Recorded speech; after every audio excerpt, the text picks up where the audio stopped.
Alright, you guys, so today I want to talk about first of all, we're going to talk about the importance of protein, but before I go into protein and, how to make sure you're implementing it into your daily diet, I first want to talk about why it's so important. So you may have heard me mention before, I talk a lot about, your body's always in one of two states. It's either in the anabolic state or the catabolic state. Anabolic state is that state where you're burning fat, you're preserving lean muscle, you're working towards those fat loss goals. And the opposite of that is the catabolic state where, you're burning through the lean muscle that you have and you're storing fat, which of course is not what you want anytime that you're working towards, those fat loss goals, or you're looking to tone up, to get leaner, to build muscle, any of those things. That's not the kind of state that you want to be in. And that's why today I want to talk about protein and the importance that it has in your diet, because it's one of the most easily missed steps that people, have a mistake with when they're looking at their diet, when they're trying to figure out how to eat. That's one that's often overlooked, and so I want to make sure I'm going to kind of draw a diagram of it and explain, how it works and why it's so important. So let's draw a line here first. Okay, so we're going to start with, let's say, I'm going to go with females since obviously I'm a female. I can relate to moms very well, to people with busy lives, kids, activities, all those things. So we're going to use that as the example for today. So we're going to call her Soccer Mom Susie, just for reference. And let's say she wakes up at, 6 o'clock in the morning. Okay, so she wakes up. Let's say the first thing she does is have a cup of coffee. I don't know if you can read that. Have a cup of coffee. That's something that I typically, would normally do, or actually I still do, but I do it a little differently. So has that cup of coffee, maybe does a few household chores before getting the kids up and ready for school before the day gets crazy, just enjoys a few of those quiet moments to herself. So 6 a.m. wake up, starts getting the kids ready for school. It's a crazy morning. If it's like my house, you're, rushing around trying to find clothes and backpacks, make sure your kids eat breakfast, make sure they have everything they need to go out the door. And then you rush out the door, which in my case, my husband takes the kids to school, but for most moms, it's either they're taking their kids to school or, they get on the bus early and whatever. But, so get out the door. And remember, she's only had coffee so far, so nothing to eat yet, hasn't had time, crazy busy morning, takes the kids to school, drops them off, 8 o'clock drop off. So she's been awake for 2 hours, no food yet. She's still in that catabolic state where she's storing the fat, burning through the muscle that she has, and not really getting any further towards her goals.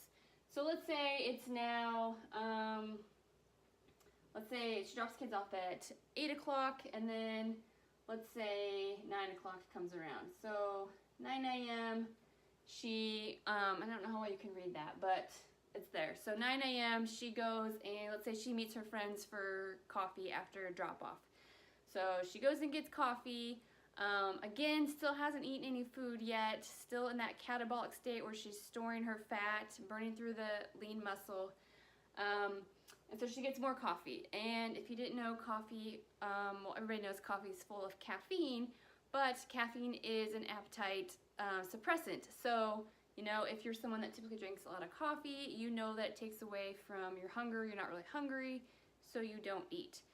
And most women, love having, extra cream and sugar and all the fun coffee drinks.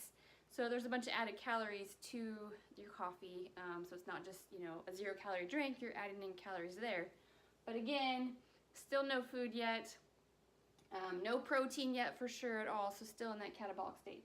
So 6 a.m., 9 a.m., and then let's say she goes home and we'll just say 11 a.m., she decides to eat lunch. And for this purpose, we'll say she's meeting another group of friends for lunch. She's a very social mom, stay-at-home mom that's got lots of time. So she goes and meets her friends for lunch at, let's say, we'll say Panera. And she hasn't eaten anything yet, so she's still in that catabolic state, still storing the fat, still, burning through any lean muscle that she has. So still in that state. So she goes to Panera. She eats, let's say she's trying to be healthy. So she picks something healthy. So let's say like a grilled chicken salad.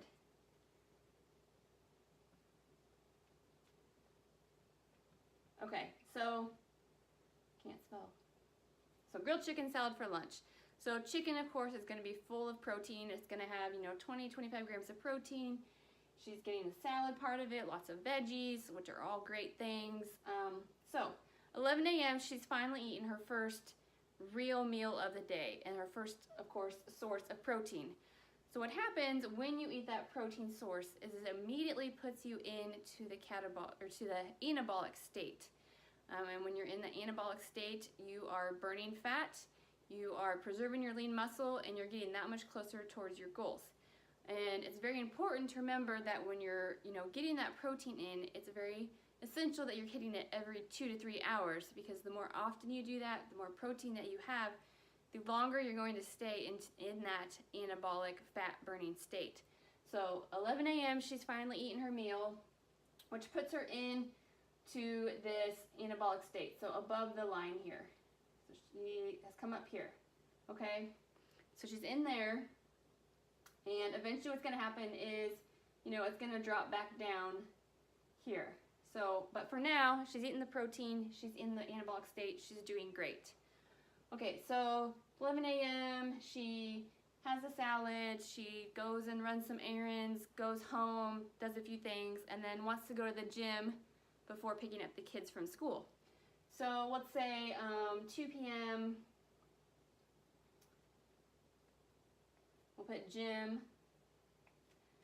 She's not really hungry. She knows that maybe she should eat something for some energy, but not super hungry, but she thinks, okay, well maybe, I'll eat a banana, just something to give me a little bit of energy. So she has a banana here. Again, let me remind you, the last time she ate was 11 o'clock, which is when she had the grilled chicken salad with the protein in it. We're now 3 hours later going to the gym, and she's just going to eat a banana. So no protein. She's going to the gym, which means, number one, she's going to deplete all of her energy stores at the gym, by lifting the weight. She's going to be using the muscles, taking away from the energy, and going to automatically put herself, she's already in the catabolic state, but she's going to put herself in it that much longer just from her workout. So has a banana, goes to the gym, finishes up, still has not had any protein. It's after the workout is a crucial time to have a protein source, but she decides to skip that. She goes and gets her kids from school. So we'll say 3 p.m., go to the school. So picks up kids, comes home, wants to feed the kids a snack. So, again, she's trying to be healthy. She's giving her kids healthy snacks, so something like grapes or apples. She decides, throw a little bit of almonds in there, maybe some Greek yogurt, which has, some protein, depending on which brand you buy. It has, it can have a decent amount of protein, but let's just say 15 grams of protein is in the yogurt. So 3 p.m., school, let's say snack, say some grapes, maybe some almonds, a little bit of Greek yogurt.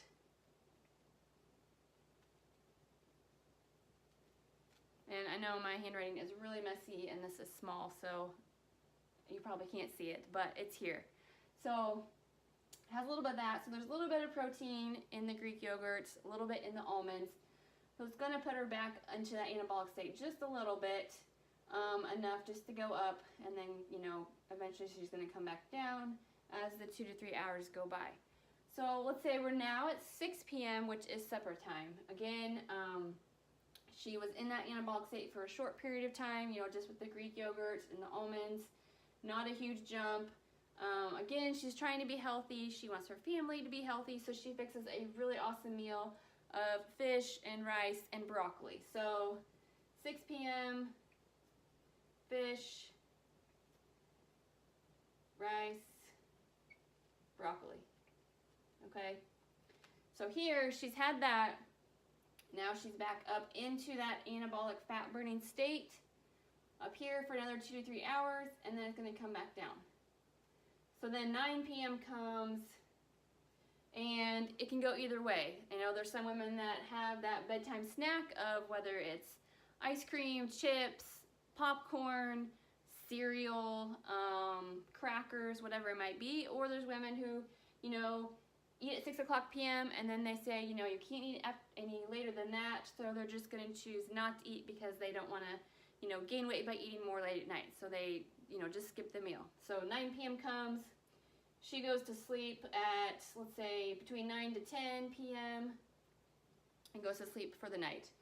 So when you look at this day, you look from 6 a.m. to when she woke up to approximately 10 p.m. going to bed.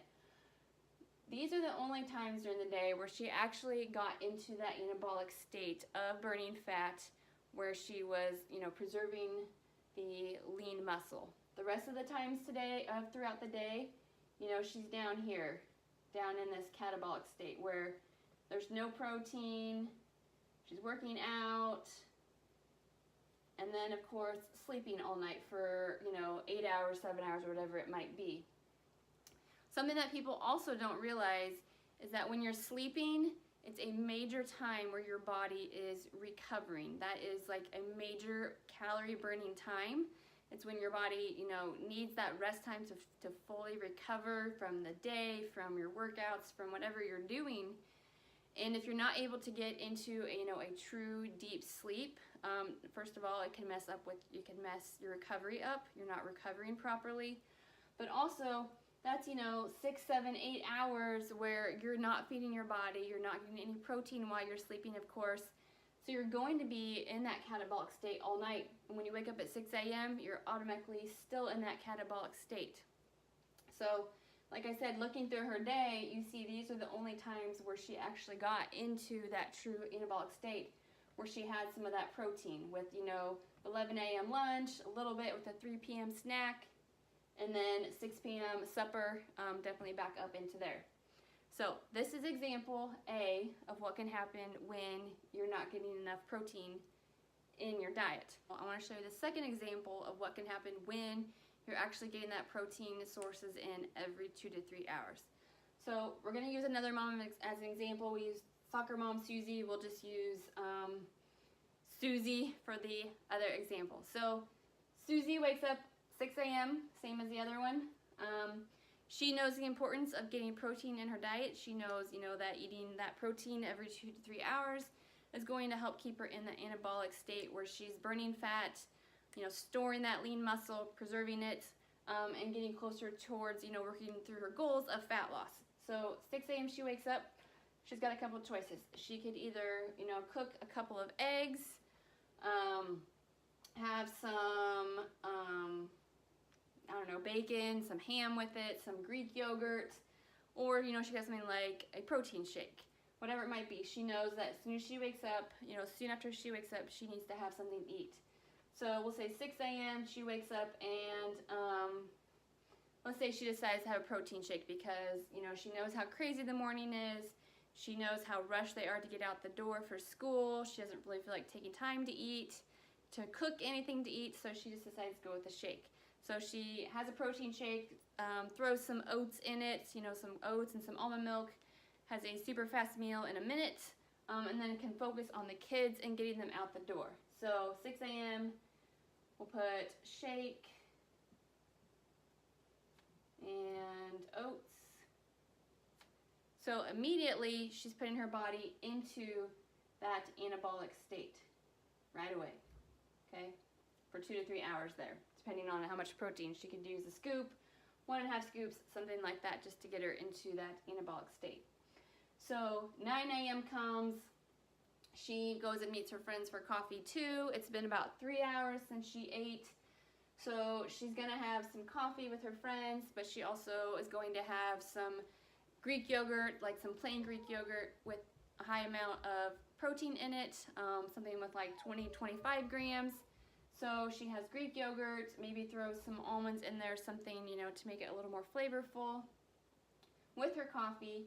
So she pulls herself back up into that anabolic fat burning state, okay? So she's already, it's 6 a.m., 9 a.m., she's already been in that anabolic fat burning state 2 moments of her day already, as opposed to soccer mom Susie, who had not had any protein in the morning, was in this catabolic state all morning long.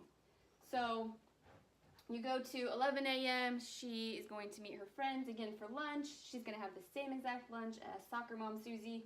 So again, grilled chicken salad, having a great source of protein, very healthy meal. She puts herself back up into that anabolic state just like soccer mom Susie. And so again, there's 3 different times now that she's been in that fat burning anabolic state throughout the day. And we're now at 11 a.m. Okay, the day goes on. 2 o'clock comes. She's gonna go to the gym too. She's not super hungry. She knows she should eat something, but she doesn't want to. So we'll just say for all purposes, she eats the banana before the gym also, doesn't really have any protein. Hits the gym, does her training workout. She's in that catabolic state, while she's already working out. She hasn't had any protein to feed herself before going to the gym. So in that catabolic state throughout her workout, after her workout, she's still there. So she stays in the catabolic state just like soccer mom Susie did in this other example. So 3 p.m. comes, she goes and gets the kids from school. They come home and have a snack. Let's say, again, similar snack, the grapes, almonds, Greek yogurt, but again, she knows she needs to have a really great source of protein, so she increases that Greek yogurt again. Maybe adds a little bit of grilled chicken to have also with her snack. Maybe instead of Greek yogurt, she has grilled chicken instead. Grilled chicken and almonds and grapes, something like that. And puts her back up into that anabolic fat burning state. So you look at your day, she's got 1, 2, 3, 4 different times where she's been in the anabolic state throughout the day, whereas soccer mom Susie still only had the one here and the one here where she was in that anabolic fat burning state. So going into the evening, again, trying to eat healthy, trying to feed her family a healthy meal. She has the fish, rice, and broccoli for supper at 6 o'clock. Again, putting her into that anabolic fat burning state, okay? So you can see from this picture how many times she's been in that anabolic state throughout the day, as opposed to soccer mom Susie, who was down here for the majority of the day. And then again, you get to the 9 o'clock, bedtime hour, snack time hour, and let's say she decides to have some other protein, so she has, either another protein shake, or she has some lean ground turkey, or let's say a tuna packet. Has that kind of a snack before she goes to bed. So, once again, she throws herself back up in to that anabolic fat burning state where she's burning through her fat, she's storing her lean muscle, and she goes to bed. So looking at this picture, you can see, I'm going to color this in, soccer mom Susie, we're going to color hers in here, here. Okay. Looking at that, you can see the differences in the 2 women of when they're getting their protein in and what it's doing to their body. When they're eating that protein every 2 to 3 hours, they are getting into the anabolic, fat-burning, preserving lean muscle state. When you're not eating protein every 2 to 3 hours, you're down here in this catabolic state where you're storing fat and you're burning through whatever lean muscle you have. And this is why I talk all the time about the importance of making sure you're getting protein in every 2 to 3 hours throughout the day. Somewhere around 20 to 25 grams.